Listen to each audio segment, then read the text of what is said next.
You're listening to the Ask Drone U podcast. You ask, we answer your drone questions. Whether you're here to turn your passion into profit or you simply fly for fun, we're a community of learners and teachers who aspire to achieve greatness. We are Drone U. Hey everyone, and welcome. Happy New Year. 2020 is here, and I hope you are ready to take flight this year.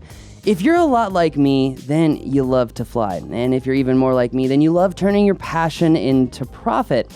Well, 2020 should be the year that you maximize your efficiency, that you scale your business, create autonomous systems, but also become a part of the unification of the drone industry as a whole. Now, this particular question today came in on remote ID, so I thought it was a good opportunity to give you guys some insight on remote ID. Obviously, you heard the news show. Remote ID is supposed to be the license plate system in the sky. But actually, I think that this proposed remote ID may actually be breaking federal law or could be proposed to be breaking federal law because of what we would call FISA, which essentially means that the government cannot wiretap or surveil American citizens in real time or have information that tracks them in real time. But that's not really even the biggest issue. The biggest issue is there's a license plate system that works great in the United States, but it also provides privacy to the drivers.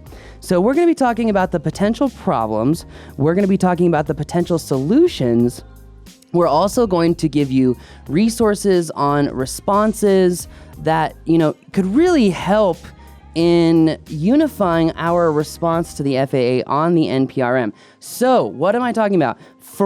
This Friday, 4 p.m. Mountain, 6 p.m. No, I'm sorry, 2 p.m. Mountain. Was it supposed to be 4 p.m.? Yes. Okay, we're going to have to change that. Do you want to go change that really fast? Do it right now while you're talking. Okay, cool. We're changing it. All right. 4 p.m. Mountain, 6 p.m. Eastern. Besides, that's why I wrote everywhere. Oh, is it? Yes. Oh, okay. We are having a webinar, and we're having this free webinar to really unify the body of drone pilots that want to fight back against the FAA's proposed remote ID. I think it's pretty clear that here at Drone U, we understand that remote ID is important. We hear and understand that remote ID could be the foundation for many other systems to provide for very, very advanced operations. But the proposed remote ID has complex burdens, structures, systems, and expenses on drone pilots, has no pilot privacy, severely limits really important operations. And why do all this when there's a system that already exists that's built into most drones? So we're going to be talking a lot too about network versus broadcast. We really want broadcast only. That's what we're fighting for. Broadcast essentially means you don't have to be connected to the internet because your drone is already squawking, boom, boom, boom. Hey, on the command and control link, this is who I am. This is what I'm doing. This already exists. So if you're like me, you love to fly, you got to join us on Friday for the webinar. We're going to post the webinar link for you right now. I'm actually going to use... don't want to print that. I'm actually going to give you a quick link really quick. Let me make a little bit.ly for this. So if you're like me, you love to fly. If you have questions about remote ID, you don't want to miss this. If you care about flying, you don't want to miss this, okay? If you, for whatever reason, want to continue flying your RC planes in the way that you're used to, then you need to come to this webinar. So if you go to link bit.ly/remote ID, that's simple. But remember, bit.ly is a secure link, so obviously the link will be below. You can click that, but if you're listening, just type in https://bit.ly/remote ID. All right, join us. You won't want to miss it. Also, we're going to be providing resources, and we're going to be giving you locations for future resources on remote ID. I think the only way that we're going to stop this awful plan is if everyone from FPV to commercial UAV unites. We come together with an organized strategy to fight this in a way that also doesn't burn bridges. Because I think it was also really clear that in the news show, I was very upset And there are a lot of small conglomerate groups that I'm very disappointed with. But I don't think that we can point fingers, whether it's at the FAA, whether it's at people in the FAA, whether it's at groups. I think this just comes down to our American system, and really, it comes down to our American system, but it also comes down to, I think, a real lack of practical knowledge of knowing how to fly. In fact, I would love to get a FOIA request on how many people in all of these associations, in the FAA, in some of the security agencies, how many of them have a Part 107 and at least 10 hours of flight time? I think that might actually really help us understand the issue as a whole. But what also we should understand is that our fragmented, bifurcated, I don't know if that's the right word, disorganized drone service provider representation, I think, has really come to a head here. And I think that the FAA has awoken the giant. So many people are all over this, and we're extremely grateful for that. To the 20 or so people that emailed Rob about how to get in touch with me, this is all in response to your support, your feedback, your wanting to get involved. That's why we're doing this webinar. We're trying to get everyone together. We're trying to give you the right resources. We're trying to organize. The more that we organize and showcase that we want this for the right reasons, that we can have security and have privacy, that we can have a license plate system, and there's a great thing that already exists. The more practical that we are, the more organized that we are, I think the better off we will be. There are a lot of actions going on the sidelines, a lot of groups getting together on the sidelines, and I think DroneU might be a part of a large conglomerate of organizations and people getting together and coming out with a uniform statement that says, this is how we fight this, and this is what we need to do. So if you're like me and you love to fly, you like to take to the skies, then you got to join us. Remember, bit.ly/remote ID. That's bit.ly/remote ID. So make sure you check that out. Today's question is actually from our good friend Ken. Ken has some great intelligent questions. Love them.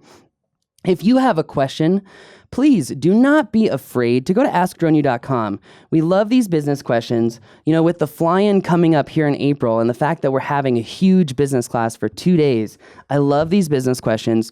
It's also helping drive some concerns that you guys have in the community as a whole. And I think that we're really going to be able to help a lot of people on the business end at the fly-in, which is not really the big priority, but because so many people want it, it's almost become one of the priorities. So really excited about that. Make sure that you get a ticket to the fly-in. Go to droneuflyin.com. And our very last sponsor, and sorry to have a very long-winded intro before the question, but I think you guys understand why it's so important. The other sponsor for this is obviously our DroneU mapping classes. You can see that we try to give the community everything that we can, the most detailed, nuanced information in a form and experience that makes you retain information, but also have a lot of fun. And then we utilize our profits from the class to then support for your rights to fly as the industry. And not really by choice, but because advocacy has obviously become so fragmented. So I think it goes to show where our hearts are. We want to give you everything that we can for you to build a business. So if you're in construction, if you're in ag and you want to learn about precision mapping, if you want to learn about building point clouds, if you want to learn about exporting those orthomosaics and even editing them, if you also want to learn about georeferencing, but also fundamentally understand the relationship between data acquisition or the missions that you fly and how you process, and how those two things are so innately correlated that if one little thing goes wrong, well, the whole project can go wrong. So if you're like me and you hate headaches, then you got to join us in Arkansas in January. We will be in Little Rock, Arkansas. In fact, PJ is going to be heading this class. Woo woo, PJ. So is Matt. And so is hopefully a new potential instructor. So join us in Arkansas. Other than that, we don't have a class planned until March, but make sure to go to the live training section of the DroneU website to stay tuned. Hint, hint, Paul's doing subject tracking class in Austin, Texas in March. Hint, hint. All right, let's play the question. Hey, Paul. Hey, Rob. Ken from New Jersey again. Happy holidays. And it's also bowl season. So my first question is, in the spirit of bowl season, by 2025, are we going to be seeing the Drone U Albuquerque Bowl on TV? And along those lines, my actual question is, do you think realistically there's going to be a business model for a drone service provider one day that can generate the kind of income that would make it a potential sponsor of a bowl game or something large scale like that? We're talking a business model that maybe averages $100 million in revenue a year. I just was wondering if outside of something like a DJI that is a manufacturer, and obviously they're making hundreds of millions of dollars a year in revenue from that, is there something along the lines of a DSP that could potentially generate that one day? Do you think the business is booming that much and it's going in that direction? Or is it all going to be kind of relatively small, maybe hundreds of thousands to a few $1,000,000 a year is about where it's going to cap out?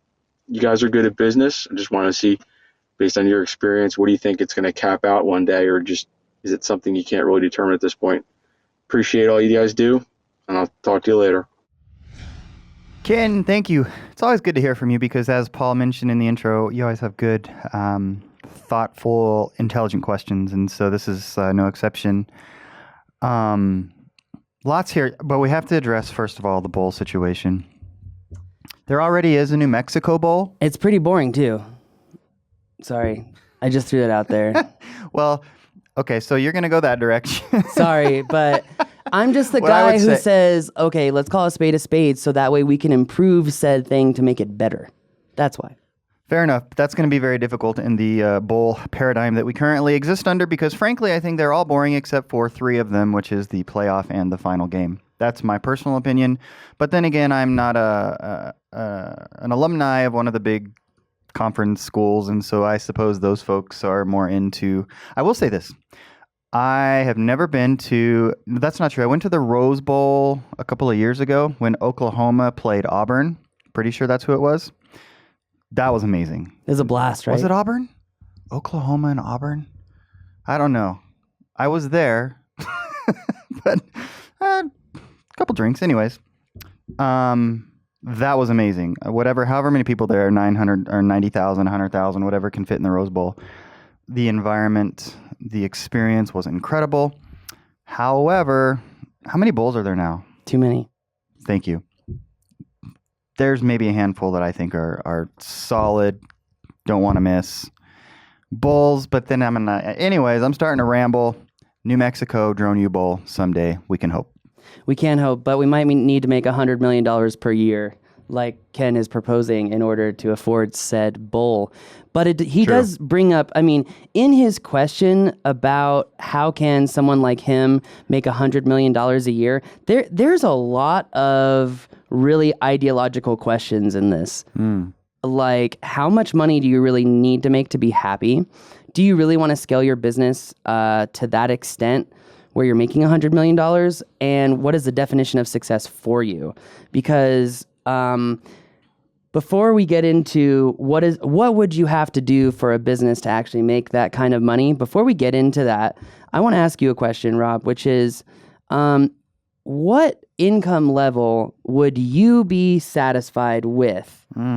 Because That's a very personal question. I think a lot of people don't understand more money, more problems. It's true. Well, I think that everybody that is hearing that would suggest that they don't have mo money, they would like to give it a try. For sure, Right? but yes. Isn't that the way that people see? So everybody say, because we all know, for example, all the stories about lottery winners and their lives being destroyed. Yes. But everybody who has not won a lottery, I shouldn't say everybody. Anytime we use all-inclusive terms like that, it's a problem. But nonetheless, I'm going to use it. Let's say most people then would suggest that, you know what? I've seen those stories, but I'd be different. And I think I could handle it. I'd sure like to try. If I won the lottery, Right? I would take the amortized. Is that what Would it's you called? Payouts? Well, yeah, because then it would force me to not ruin my life. I wouldn't have $50 million to blow. Sure. Yeah. No, I mean, that makes sense. But anyways, You're like, it doesn't make sense in Rob's book, but anyways. well, for you, I wouldn't do that, but nonetheless, that's okay. So my point is, I don't know the answer to that question. It's going to be different for everybody. I think for me, how much income would I like to have is enough for complete freedom, right? So I don't feel like me and my family have massive needs to achieve that. So I'd say we're pretty close to being there now. What I would like to do is travel a lot with the fam, travel more. So that's something I want to do. By the way, we're going to Europe this summer. It takes a lot of humility to say that. Maybe we should go to Europe together because it's the 10-year reunion for my college in the Czech Republic. So I'm planning on going this summer, put it to you that way. And I want to try to map Starometská náměstí. Where's that? That's Old Town Square. It literally is translated into Old Town Square. So Of Prague. Okay. Yeah, I guess I think Prague would be great to go to. I think it really would. It really would. I don't know why, but I just got this really random thought of like, you know, the Old Town Road song. Could you imagine that in Czech? Like, Starometská náměstí. Like it would just be so weird. Anyway, sorry. I think most things, in like American songs would be weird in some Czech. That is true. That is true. / But language. okay, let's get back on topic here Please. because what we're talking about Sorry. is what opportunities are there for drone service providers to create, $10 to $100 million? And actually, as we started going through this on our walk this morning, we thought, well, you know what? There's actually a lot of potential for this because if you create a software platform or if you create some sort of artificial intelligence that helps large businesses deploy vehicles at scale, and you're not having to allocate a lot of resources to that, well, then I think it's actually really possible to make $100 million quite quickly. And I think the group that's probably doing it the fastest right now is probably Drone Deploy. Yeah, absolutely. I think, so to get to that unicorn status, which I believe is defined as a market cap of $1 billion, think of all those that have come along in the last 5 to 10 years. And just in general, entrepreneurship can be started almost always by figuring out a problem that massive amounts of people have and then coming up with a solution for that problem, right? Name the company that's in the news lately and it's going to fit that formula, whether it's Uber, Netflix. I mean, we could go on and on. Even Facebook in many ways in terms of connecting people. So I think that's the way that it will happen for the UAV industry. And I think what you said is true. Creating some sort of software solution, be it Drone Deploy or somebody else, where there are problems that can be solved on a massive scale using drones and related software, absolutely 100 million and beyond. Yeah, 100%. But one of the things too is that you've got to have the ecosystem, the knowledgeable partners, the maintenance, the other software available in order for a business like that to scale. And I think that's also why remote ID is so important, because if we inhibit people from buying drones for fun, then we inhibit the funnel of hobby pilots to commercial pilots. If we inhibit that funnel, then we inhibit the funnel to the industry as a whole. And with less knowledgeable people becomes less scalable solutions and less solutions that can be solved, I guess, at scale. But in addition, you also do what those few companies in the last decade have done, which is capitalize on data. And I think it's so, when we're talking about the question, who has $100 million business, I would say number 2 is probably Terry Miller with transport risk management, because he's been in the drone insurance game pretty much longer than anybody else. He's like data king at this point. But I know a lot of drone service providers have jumped around from insurance carriers like Global to people like Skywatch, which is where we have our stuff right now. Right. And I think it's important to factor in, if we inhibit, I don't want to get off on a tangent here, but if we inhibit any form of growth in this industry, we inhibit these multi-billion-dollar companies or $100 million companies really from existing. And I think if we look at what's happened in the last few years with the drone market and how many companies with VC backing have just fallen off. Yeah.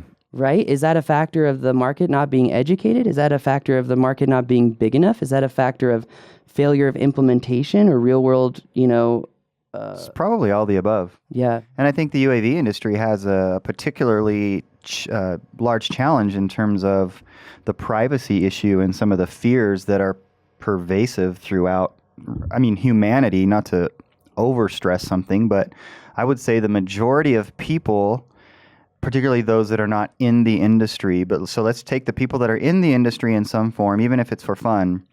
They probably are okay with drones in general, right? But you get beyond that, and that number is relatively small, very small, relatively speaking. You look at everybody else, and I would say the majority of those people, including the people that make our laws, are fearful, right? So those are some barriers to a company rising up in that sense. But I would also ask you, is that healthy? I mean, if you think about, it's going to happen. What's going to happen? It's inevitable. $100 million UAV-related company. Yeah, easy. It is going to happen. It is or $1 billion company is probably going to happen as well. But so I guess we can get into philosophizing. I don't want to get into philosophizing, but I do want to ask you a question before you go any further. Mm-hmm. Macro perspective, what does a business need in order to actually scale to that point? Because if you think about $100 million, what is that? $100 million in services. So now you have 10,000 people doing services and you're overseeing that. That's a lot of work. That's not what it is. Okay. Is it then software to 1 million users at $30 a month? But then what's the team to support that, right? So, I mean, this is kind of what I'm getting at is like, what does a business really need? And what can it offer to reach $100 million in revenue? Because I think that there is actually a formulaic way to do this, but I'm asking you. Well, again, number one, it's what is the problem that's going to be solved? I'm not going to answer that right now. If I had that very specific answer, which we may. Maybe in the right place already. I don't think that we'd share it on this show. That's free 99 ain't gonna get you $100 million. But maybe a lot of free 99. I don't know. Here's what I think. I think I'm answering your question. What does it start with? Obviously, it starts with great leadership. It starts with an incredible tech team, right? Tech team. Because we're talking about something that would be able to scale to millions of people and solve those millions of people's issues, right? And that comes from people who know how to put that down into the various types of code that it would take, people that know how to analyze, well, first of all, capture and analyze data, so data analytics. And then it also is going to take... I just got $100 million idea. Boom. No, seriously. Thanks for the question. we owe you a finder's fee. I'm not even kidding. You ready for it? No, I know you're not kidding. I shouldn't have interrupted you. Keep going. No, you're good. You're good. Really? I'm sorry I interrupted you, but here's my $100 million idea, right? You talked about data. You talked about scaling systems. You talked about all that, right? Well, Nest, the Ring company, right? They have these Ring doorbells on every home, but now the data is being sold to provide overall security to like HOAs, right? So what if you had a gridlock system? That's the system that we worked on, remember, in association with Sandia National Labs, right? Imagine you had a Skydio dock on every single house that when certain beams, IR beams, were breached, that you had the drones just take off and provide 360 recon, right? Then if you had lots of houses that had that technology, now you blanket the area and now you sell that data. Boom, $100 million, because now you're selling Skydio docks to every home for a security system, but then you're selling that data to pretty much inhibit crime throughout the entire neighborhood. That's great. I guess what I would say is that it takes product management, which means a lot of costs, and it would be a lot harder to make $100 million. Yes. Well, yeah. I mean, that's a little bit different than what I had in mind. And the other thing about that is that, number one, this is so much fun to talk about. I hope you guys are enjoying this, and I hope we get some of your feedback. I bet a lot of you have some really good ideas as to how to answer this question. But that, to me, is building on an existing industry, right? So my hunch is that the larger security companies are working on that. They're working with drone manufacturers to execute on that already, right? So that's going to be interesting. I mean, I think the idea is brilliant, and I think that if that can be done in a way that is relatively inexpensive for homeowners, then that could really help with crime. And I think the other thing is you put a speaker on those things such that it can yell at the perpetrators, right? Maybe you scare them off. Or a taser gun. I don't know. Yeah, we could go on and on about that. And Sorry, that was a little egregious. No, I mean, well, until you get I don't know. I was going to say until you get your young daughter's boyfriend, and I thought, you know what, I'm all in favor.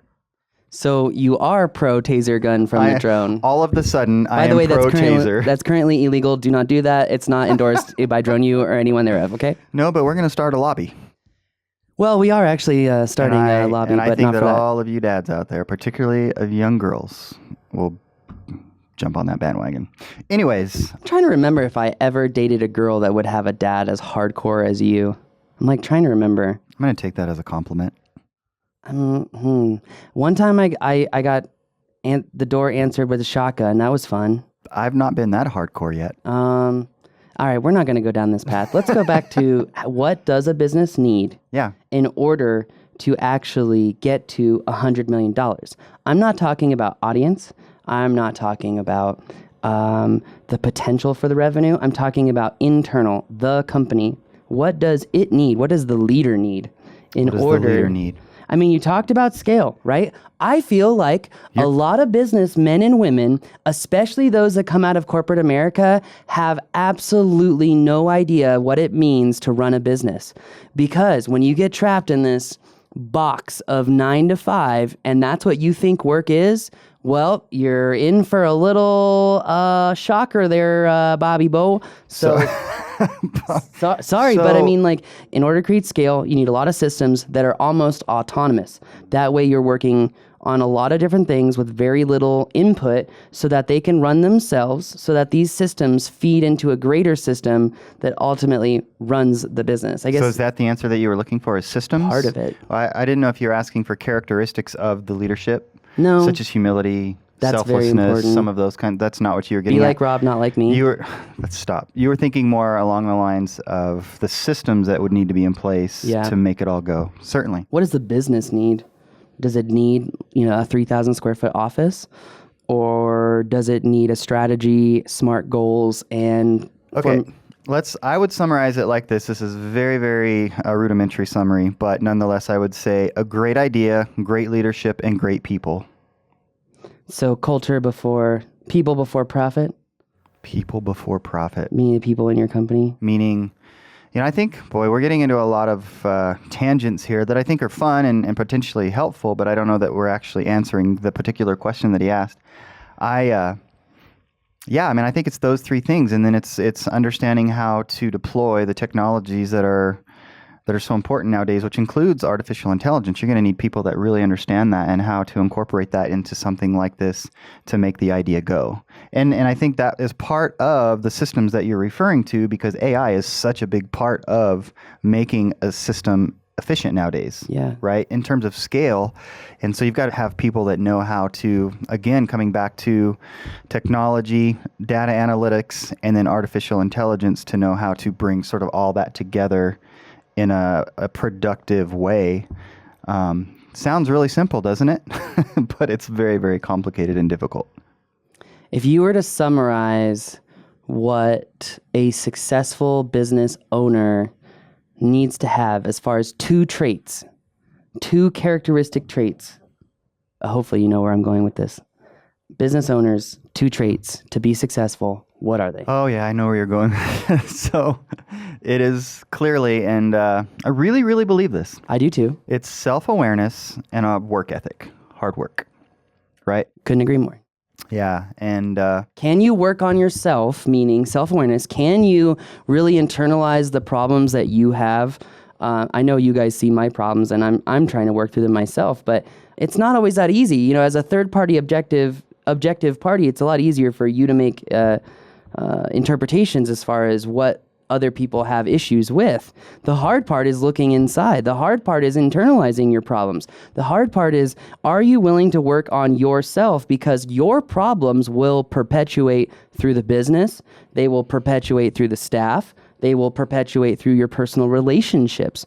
So at the end of the day, are you willing to look at yourself? And it's not easy. It's hard. It sucks. But here's the thing that I've learned, Rob, is if you're willing to put in day after day of these really hard days, work and work and work and work, and hopefully you don't have a stroke, thanks, John, then I feel like that's what success is all about.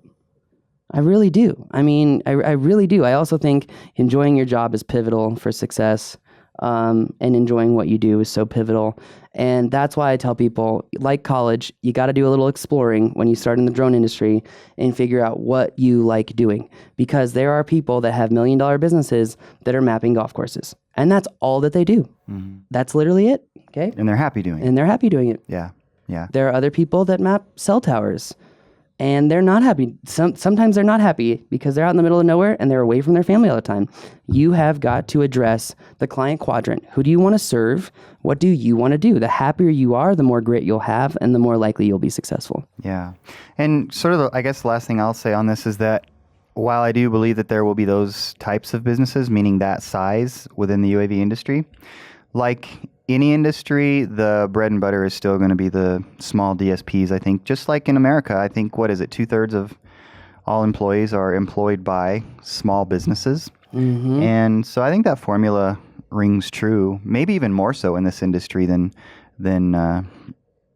across the other industries. But it's a good thing. It's a healthy thing, and it'll be interesting to see what happens over the next few years. And for $100,000, we will give you 5 $100 million ideas, but no follow-up. So anyway. Yeah. And we have some beachfront property. Time chairs. Right around the corner. Oh, man. All right. Well, I think we enjoyed that. He did have a question, though, about remote ID equipment, right? I think that was a No. That's a different one question. we're going to do okay, next. Never mind. That was not Ken. Okay, well, thank you, Ken. We love your intelligent questions. If you have a question, go to askdroneyou.com, whether it's photography, photogrammetry, videography, or how to run your business. Bring in those questions, askdroneyou.com. Also, if you're feeling like you got an attitude of gratitude, then give us a share or review us on whatever platform that you listen to. I'm not like NPR. I'm not going to ask you for a bunch of money in a lot of weird ways, okay? We try to help people better themselves and live a life that they love through training that's practical, built off of wisdom, which comes from experience. But I think it's extremely important that you guys understand how important it is when you share the show, when we come together, and when we help each other out. Attitude of gratitude. In this 2020, I ask you to have an attitude of gratitude. I think a couple of things that I'm going to try to do is I've been on this huge kick with just doing some basic, very rudimentary exercises in the morning. And also yesterday, I decided I'm going to try to breathe before I respond to any questions. Very simple, but I think it's going to help me. Breathe. Okay. I think that's great. You want to test this? It's too risky. On that bombshell, it's going to do it for us today. My name is Paul. My name's Rob. This is Ask Drone You.